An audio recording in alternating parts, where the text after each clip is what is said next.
Boa noite, meus irmãos, boa noite, amada igreja, boa noite a todos. O meu desejo é que você esteja muito bem na presença do Senhor, que você esteja sentindo-se alegre, protegido, guardado, confortável no seu lar, no seu carro, onde você estiver agora vendo e ouvindo essa mensagem. Mas se não for esse o caso, se você não estiver tão bem, talvez até tenha alguém nos ouvindo agora no leito de um hospital. O nosso desejo e a nossa oração todos os dias, durante a semana e hoje também, é que você sinta a augusta e confortadora e fortalecedora presença do Espírito Santo na sua vida, trazendo-te alegria, esperança, paciência, mesmo numa situação difícil. Quero saudar aos irmãos aqui presentes, aos poucos irmãos. Gostaria de dizer que nós estamos pregando para vocês também, que vocês sintam-se participantes da mensagem. Aqui, quando nós estamos no culto online, ficamos mais focados na câmera, mas quero lembrar de olhar para vocês também, agradecer pela sua reverência, pela atenção, pelo serviço prestado aqui pelos músicos, pelos técnicos, enfim, todos que servem a Deus com seus dons. Nós estamos numa jornada chamada Meus Valores. Eu tenho me edificado muito no preparo dessas mensagens todas. Confesso aos irmãos que tenho sido ministrado por Deus, tenho realmente recebido do Senhor, porque ninguém pode dar daquilo que não tenha recebido, não é? E eu estou aqui para entregar aquilo que recebi do Senhor, aquilo que edificou a minha vida. Nós já falamos sobre vidas transformadas em transformação. Nós já falamos sobre amor entre os irmãos e amor aos irmãos. Já falamos sobre louvor e adoração como estilo de vida.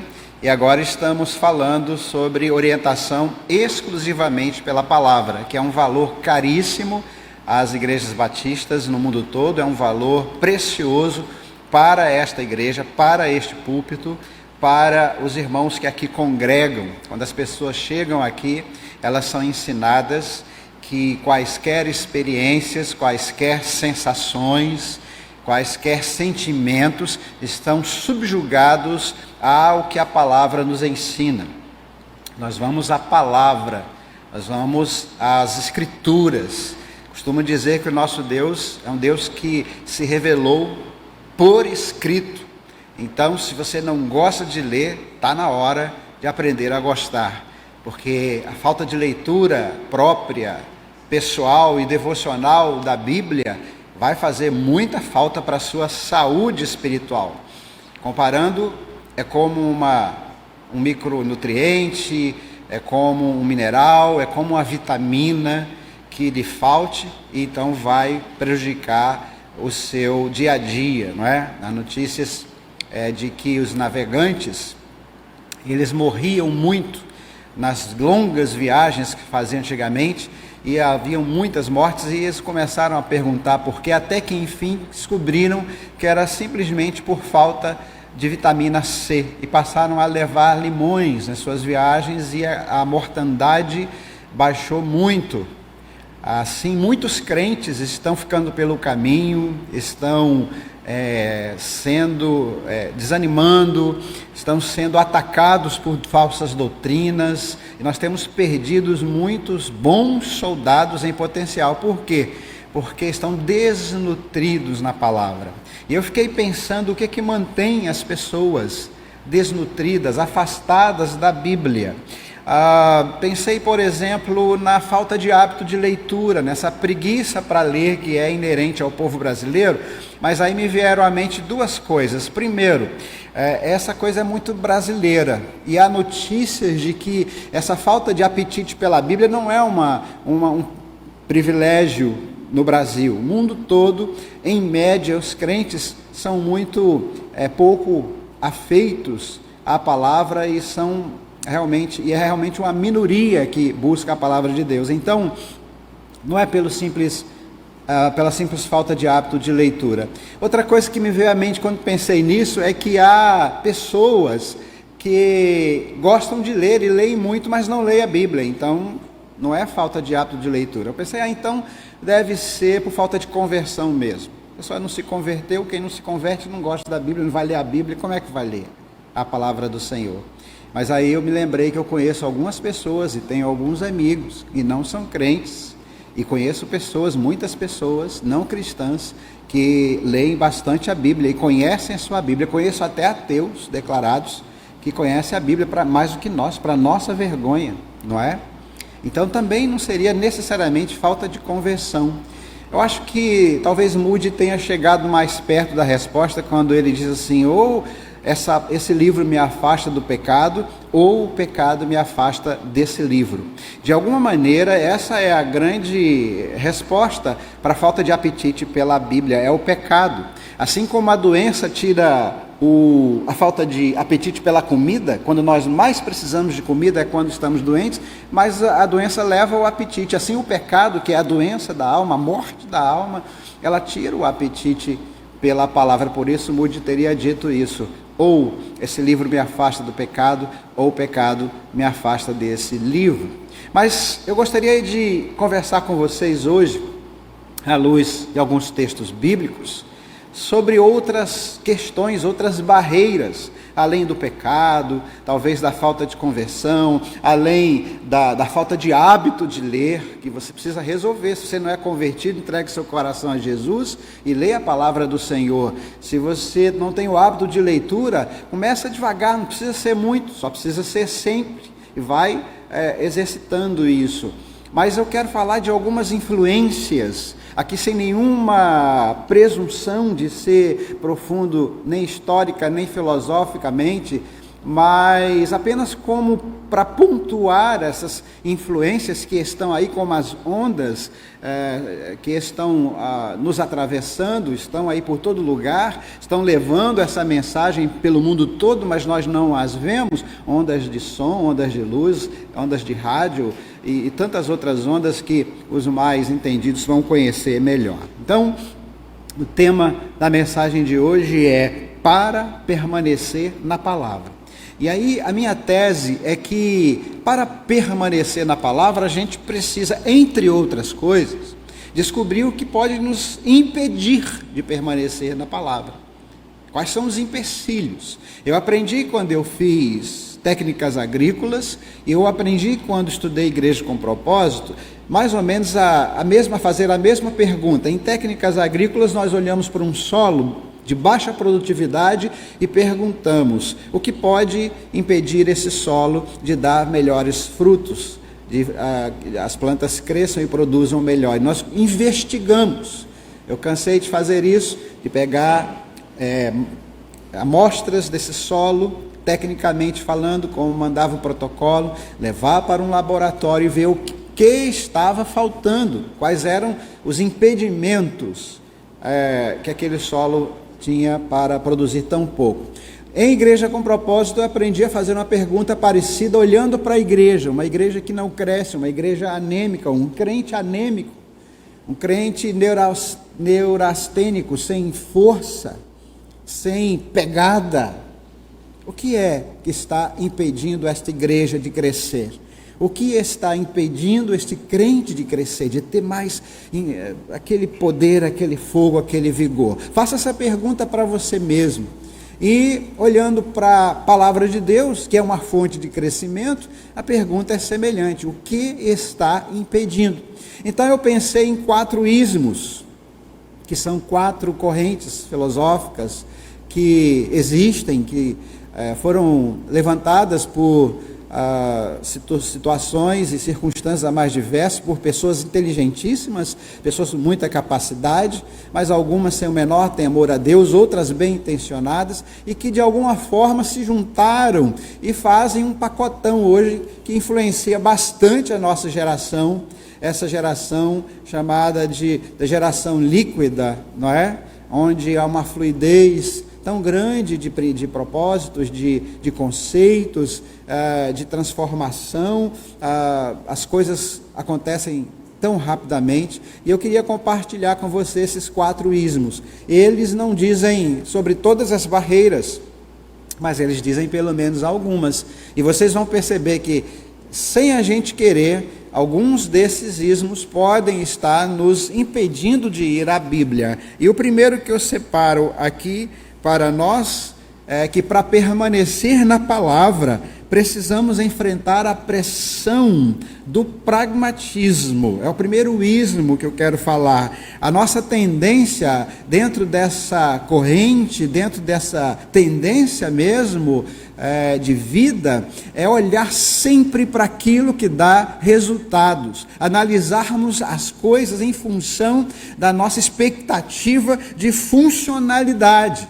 Aquilo vai funcionar, aquilo vai produzir alguma coisa para mim. A pessoa pragmática, ela se aproxima da Bíblia com esse viés.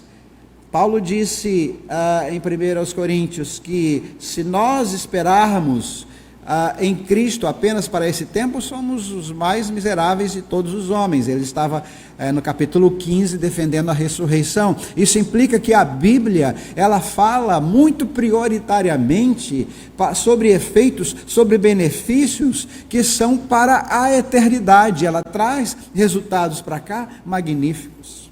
Eu não posso dizer que a Bíblia é ineficaz na minha vida de forma nenhuma, mas quando eu me aproximo da palavra com esse pragmatismo, tentando extrair dela e do Deus que se revelou através dela o melhor para este tempo e apenas para esse tempo, eu perco o ânimo. Mas hoje, mais amanhã, eu não vou mais ter ânimo quando alguma coisa parar de acontecer como eu esperava que acontecesse. Eu juntei dois textos aqui muito interessantes, Marcos 8:36 e João 6:63. Veja, são dois versículos em dois evangelhos diferentes, mas que eu coloquei aqui como se fora um parágrafo só.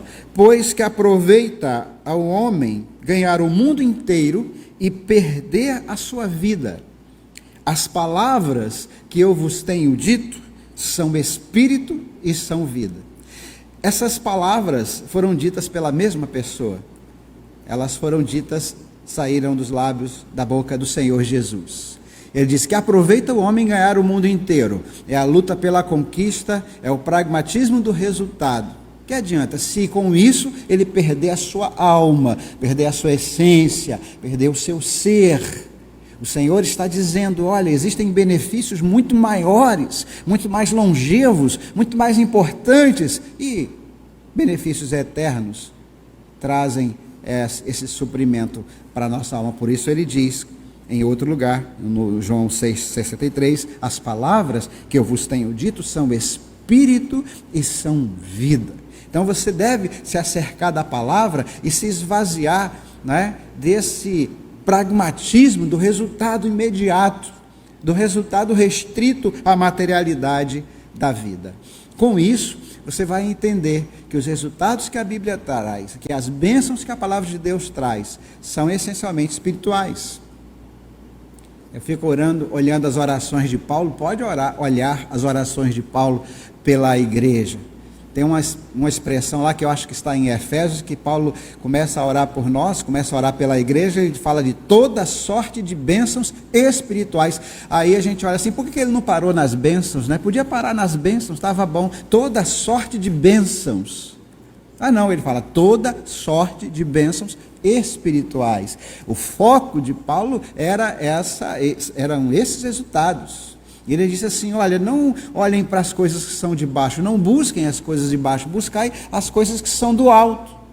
Então, o pragmatismo, ele nos leva a nos acercar da Bíblia, se é que isso vai acontecer, com essa perspectiva histórica, e não transhistórica, com essa perspectiva meramente carnal, temporal, e não eterna, que o Senhor quer revelar para nós, através de sua palavra. O segundo ismo que você precisa vencer para permanecer na palavra é o ismo do liberalismo. O liberalismo é uma pressão que nos mantém afastados da palavra. O que é o liberalismo? Na minha abordagem aqui, é uma corrente teológica e filosófica que surgiu na Alemanha no século XVIII como resposta às descobertas científicas, deixa eu reformular essa frase, como resposta às descobertas pretensamente científicas. Haviam descobertas que se confirmaram, e houve outras que não se confirmaram, e que de alguma forma olhavam para a Bíblia como um livro pré-científico, indigno de ser estudado, indigno de ser considerado, de ser respeitado, dentro de um contexto renascentista, dentro de um contexto iluminista. É bem na época do iluminismo que os teólogos liberais começam a olhar para a Bíblia e começam a criar a alta crítica, a baixa crítica, começam a analisar a Bíblia como um documento científico, alguns com uma boa intenção de tornar o discurso religioso aceitável no meio científico. Só que quando eles começaram a fazer isso, eles foram dando passos para trás, mais passos e mais passos, que daqui a pouco a Bíblia perdeu toda a sua alma, sua eficácia, seu poder. O poder de confrontar, o poder de dizer aquilo que estava para além da ciência. Então o liberalismo teológico, onde ele chegou, seja na forma de negar a inerrância da Bíblia, por exemplo, seja na forma de negar a Bíblia como um livro válido como referência de fé e prática. Então a gente tem o liberalismo teológico e o liberalismo ético, e eles andaram juntos muitas vezes. Dificilmente a gente desvincula na história essas duas coisas, né? O liberalismo na teologia e o liberalismo no comportamento. Eles mataram a igreja na Europa, estão matando a igreja dos Estados Unidos, e já chegaram algumas igrejas no Brasil, por onde o liberalismo teológico e comportamental, no caso ético, passa, eles estão juntos, eles vão dizimando a fé das pessoas, porque eles dissecam a Bíblia e olhando pelo óculos científico, eles diminuem e reduzem a palavra de Deus, e ela perde a sua eficácia espiritual. Não a palavra de Deus propriamente dita, mas a forma com a qual eles se aproximam dele. Há uma escritura em 1 Timóteo 6, 20 e 21, onde Paulo diz o seguinte: ó Timóteo, guarda o depósito que te foi confiado, tendo horror aos clamores vãos e profanos e às oposições da falsamente chamada ciência, a qual, professando-a alguns, se desviaram da fé. A graça seja contigo. Então, nós não somos anticientíficos, mas nós sabemos que, hoje em dia nós estamos vivendo inclusive isso, cada pessoa usa o nome ciência como para legitimar a sua posição ideológica. Estão baseados na ciência. Em que ciência? Paulo refere-se aqui a uma falsamente chamada ciência. Há mais de 2000 anos atrás já tinha isso, Tony. Isso não há nada novo debaixo do sol. 1 Timóteo 6, 20 e 21. E aí, essa tendência do liberalismo teológico, que vem junto com o liberalismo ético, ela leva as pessoas a questionarem a Bíblia no sentido da revelação e, consequentemente, passam a questionar a Bíblia no sentido de ela ser inválida, comportamental, como eu devo andar, o que eu devo fazer. Porque a Bíblia, ela tem essa dupla finalidade: revelação inspirada de Deus, que é manual, regra de fé e prática para nós, única, última, exclusiva. Então, isso acaba levando as pessoas a tentarem atualizar a Bíblia, e nessa atualização as pessoas tentam colocar um pouquinho mais de água, um pouquinho mais de açúcar, um pouquinho mais de água, um pouquinho mais de açúcar naqueles textos que não são tão palatáveis, e a gente sabe que a Bíblia está longe de ser politicamente correta. Eu vejo muitos crentes hoje, eu estava falando isso ontem na EBD, que são crentes açougueiros, né? O que é o crente açougueiro? É aquele crente que pega, não é, a Bíblia e vai cortando só o filé, né? Vai cortando só a picanha, vai tirando só o contrafilé, só aquelas partes que lhes são favoráveis, que podem ser mais gostosas, e aí surgem as caixinhas de promessa da vida, e aí surgem as formulações doutrinárias baseadas numa visão parcial da Bíblia, que seja palatável para as pessoas. Nós somos crentes em Cristo Jesus, e a nossa única regra de fé e prática é a palavra de Deus. Então, em alguns momentos, nós vamos ter problemas com o que é falsamente chamado de ciência e com o que é chamado de politicamente correto. Infelizmente, para muitos, isso é uma dificuldade que nós vamos ter que passar. É preferível passar essa dificuldade do que quebrar a Bíblia, do que desvincular a palavra de Deus da revelação, do que negar, do que tentar colocar a minha própria atualização na palavra. Terceiro, para permanecer na palavra, precisamos enfrentar a pressão do relativismo. Essas coisas estão muito ligadas entre si, não é? Embora tenham surgido em épocas diferentes, aqui não tem a pretensão de uma sequência histórica, como eu disse, nem nada, mas elas estão muito ligadas, não é? Eu quero ler um texto em João 18:38, que mostra mais uma vez e que nos ajuda a pensar no significado do relativismo, que é aquela palavra de Pilatos, quando Pilatos pergunta a Jesus: que é a verdade? Nenhum problema. Jesus disse, o Pai disse, o Senhor, nosso Deus, disse: vinde e argui-me. Deus não tem problema em ser arguido, em responder perguntas sinceras, como diz lá na nossa classe, respostas francas a perguntas honestas. Não há problema, Deus não tem problema com isso. O problema é que Pilatos pergunta, e se você ler o texto, a sequência, você vai ver que ele dá as costas e não ouve a resposta. Ele não está interessado. Essa é uma pergunta retórica, é uma interrogação afirmativa. O que Pilatos está dizendo é o seguinte: como é que eu vou saber qual é a verdade? Existem pessoas que são chamadas de agnósticas, que elas não são ateias. Elas dizem assim: se houver um Deus, ele não pode ser conhecido. O mesmo pode se dizer do relativismo: se houver uma verdade, ela não pode ser conhecida. É exatamente o contrário do que a Bíblia diz. A Bíblia diz: conhecereis a verdade, e a verdade vos libertará. Jesus diz de si mesmo: eu sou o caminho, a verdade e a vida. E ele diz em Lucas 21:33: passará o céu e a terra, mas as minhas palavras não precisam ser atualizadas. Jamais passarão. Terceiro lugar, ou melhor, ainda, quarto lugar, eu queria antes de passar para o quarto lugar, me permitam a liberdade de retorne para o terceiro lugar aí, ler um outro texto que eu separei, que é a consequência desse relativismo. Eu estava aqui pensando, estou esquecendo alguma coisa e eu não podia esquecer isso. Uma das consequências do relativismo ético, do relativismo filosófico, é confusão.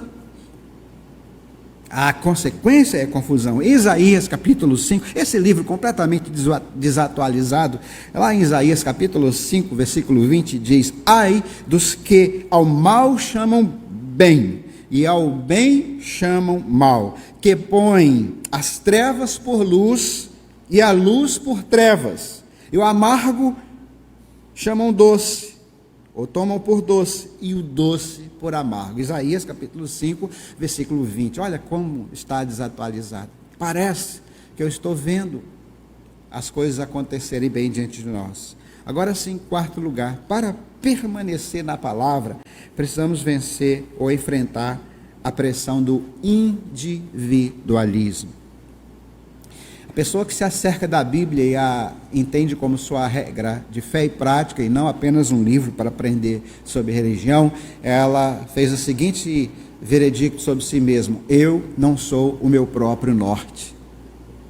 O individualismo vai dizer: eu sou a minha própria lei. Ao ponto de que numa outra corrente, um outro ismo, não é? Que é o existencialismo, Sartre teria dito o seguinte: o meu inferno é o outro.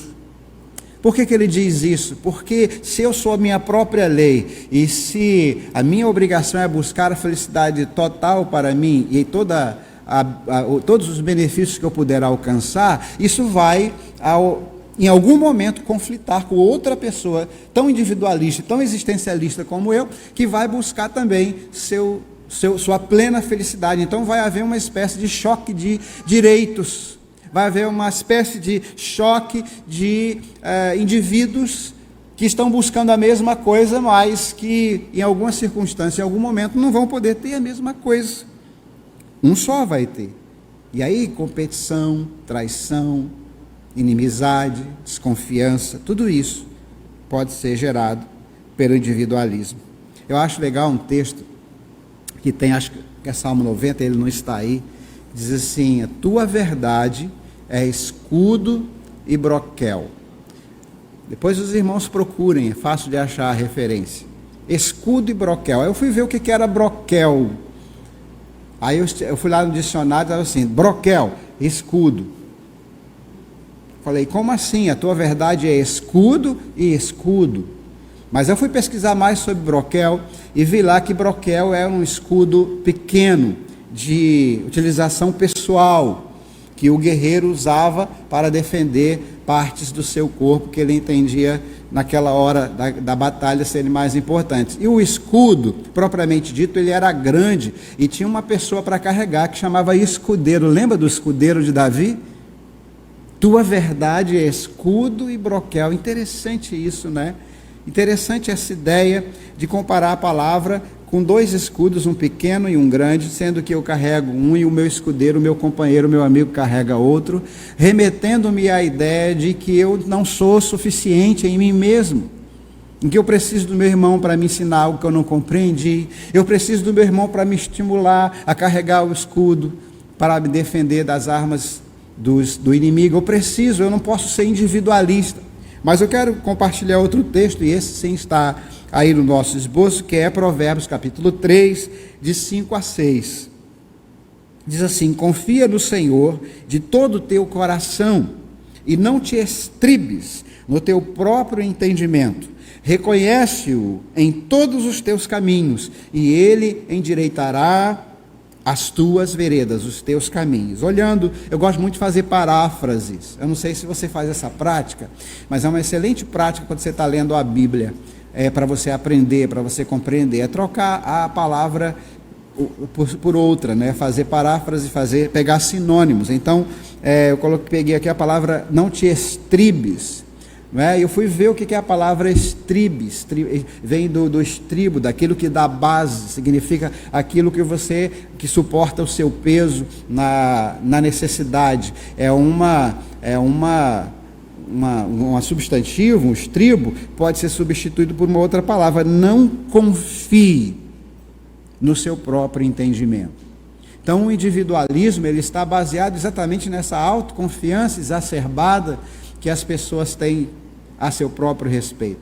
Paulo disse o seguinte, combatendo o individualismo, talvez sem saber ou conscientemente, mas o Espírito Santo sabia, disse assim: ninguém pense de si mais do que convém, mas pense com moderação, segundo a fé que lhe foi confiada. Então nós não podemos ser individualistas, não podemos entender que a fé seja algo para a gente caminhar sozinho. O tema do nosso aniversário, agora nós queremos trazer ouvir dois preletores aqui, e o tema que está no meu coração, ainda vou conversar um pouco isso com a minha diretoria, mas o tema que está no meu coração é Igreja Multiplicadora, uma igreja relacional. Uma igreja relacional. A igreja cristã, o que é a igreja multiplicadora? Hoje eu coloquei lá no Face, complete os pontinhos. A igreja multiplicadora é uma visão de multiplicação intencional, nós queremos multiplicar discípulos mesmo, baseada em 5 princípios de crescimento para a igreja local, com o fim de cumprir a grande comissão para a glória de Deus. Isso é a igreja multiplicadora. Nós somos herdeiros da igreja primitiva, queremos ser o mais parecidos possível com aquela igreja primitiva que nos primeiros 30 anos da fé cristã ganhou todo mundo conhecido da época. Não ganhou todo mundo, mas chegou a todo mundo. E nós queremos ser assim, nós queremos multiplicar discípulos para Jesus. Nós não queremos ser gigantescos, nós não queremos erguer catedrais. Nosso negócio é gente, não foi isso que nós aprendemos na semana de igreja multiplicadora, igreja IM na prática? Nosso negócio é gente, nós queremos cuidar de pessoas, e tem que começar pela nossa própria consciência. Eu não vou mais andar sozinho, eu não sou autossuficiente. Menina, encontra outra menina de Deus para caminhar com você na fé.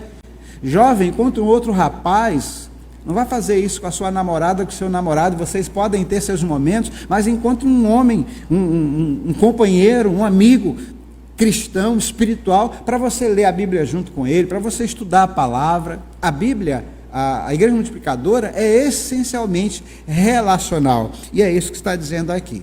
Em Hebreus, capítulo 10, verso 25, que também não está aí no nosso texto, mas diz o seguinte: não nos afastemos da congregação, ou não deixemos de congregar, de nos reunir, como é costume de alguns. Olha, naquela época já tinha isso. Mas estejamos juntos para nos exortar, para nos edificar, para servir uns aos outros, tanto mais quanto vedes que vai chegando aquele dia. Que dia é esse? O dia que o até logo do Senhor vai cessar. Quando ele disse: toda autoridade me foi dada nos céus e na terra, portanto ide, fazei discípulos de todas as nações, batizando-os em nome do Pai, do Filho e do Espírito Santo, ensinando-os a guardar todas as coisas que eu vos tenho mandado. Ele deu um até logo, né? Ele disse: eis que eu estarei convosco até a consumação dos séculos. Isso foi um até logo, foi um tchau, até a consumação dos séculos. Então, nós somos cristãos, mas nós somos ensinados que vida cristã não é carreira solo. O individualismo não, a nossa fé é pessoal, mas não é individual, e muito menos individualista. Principalmente essa é a comparação. A fé é pessoal, mas não é individualista. Eu tenho que ter minha própria fé, mas eu preciso caminhar com outros irmãos da mesma fé para crescer juntos, para apoiarmos uns aos outros, e assim estarei muito mais fortalecidos. Então nós olhamos esses 4 ismos: o pragmatismo, o liberalismo, o relativismo e o individualismo, que são produzidos por uma humanidade caída e nos impedem, podem ser barreiras de estarmos chegando à palavra. E quero terminar com um texto de João 8, 31, 32. Jesus dizia, pois, aos judeus que criam nele, Jesus disse a quem creu, tá? Você crê? Amém? Você é crente? Presta atenção aí, você que é crente. Se vós permanecerdes na minha palavra, verdadeiramente sereis meus discípulos, e conhecereis a verdade, e a verdade os libertará. E Deus nos abençoe abundantemente.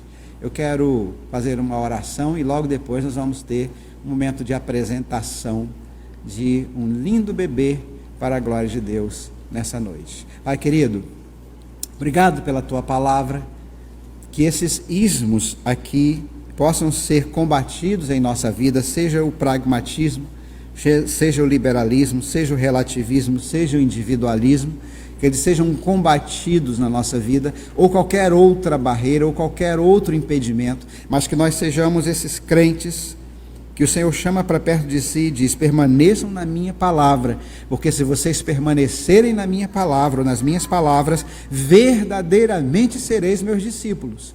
Sereis conhecidos e reconhecidos como discípulos, e conhecereis a verdade, e a verdade vos libertará.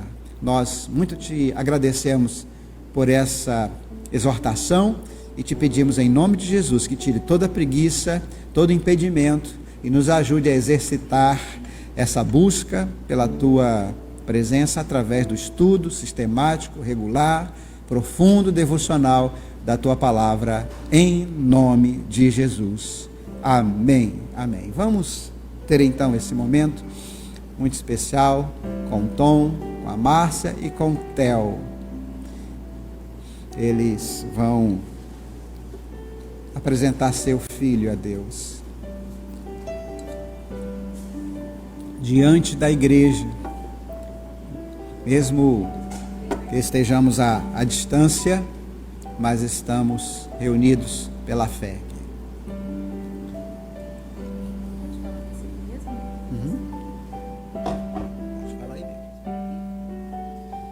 Graça e paz, amada igreja, como é bom estar aqui.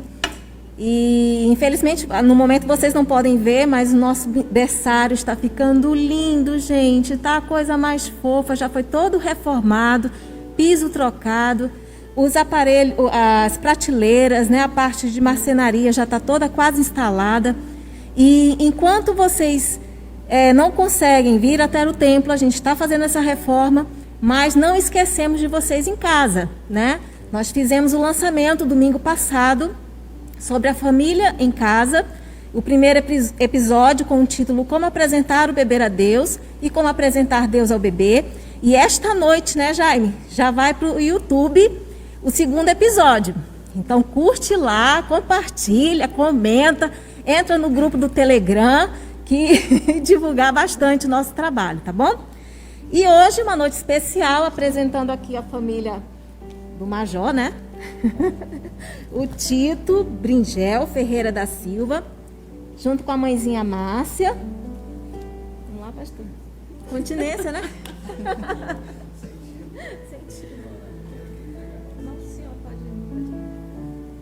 Amém, amém. Eu quero dizer para a auxiliadora que esses vídeos, os links desses vídeos, né, estão indo para todo o Brasil, tá?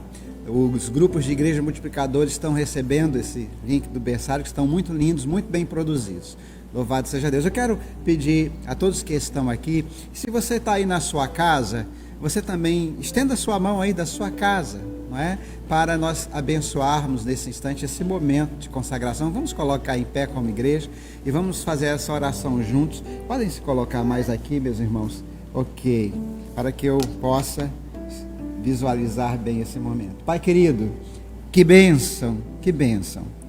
Louvado seja o teu nome. Todas as vezes que eu vejo uma criança na igreja, eu penso que o Senhor ainda está dando a nós crédito, está dando crédito à nossa humanidade, pois sabemos que a tua palavra diz que os filhos são herança do Senhor. Nós te agradecemos pela vida da Márcia, do Tom, e pela bênção que o Theo teve de nascer num lar onde ele vai aprender sobre Jesus.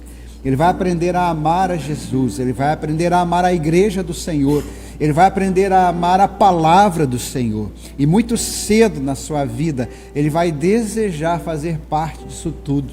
Vai desejar entregar o seu coração, vai desejar, ó Deus, confiar a sua vida aos pés do Salvador, do Criador. Pai, nós pedimos bênção especial na vida do Theo, como prosperidade, saúde, que ele seja um excelente aluno na escola, que ele venha ser um grande marido para sua esposa, um grande pai para os seus filhos, mas a grande bênção que nós pedimos é essa, que ele seja um homem temente ao Senhor, que venha honrar o teu nome na sua geração. Eu te peço de sabedoria a Márcia, Tom, para fazer essa educação com temor e tremor, e assim nós oramos agradecidos em nome de Jesus. Amém. Vou ter que fazer outra oração, que eu orei pelo Theo, agora vou orar pelo Tito. Tudo que eu falei aqui, quando o Theo vier já está orado, né? É pelo Tito. Deus te abençoe, Tito. É tanta criança na igreja, meus irmãos. Graças a Deus.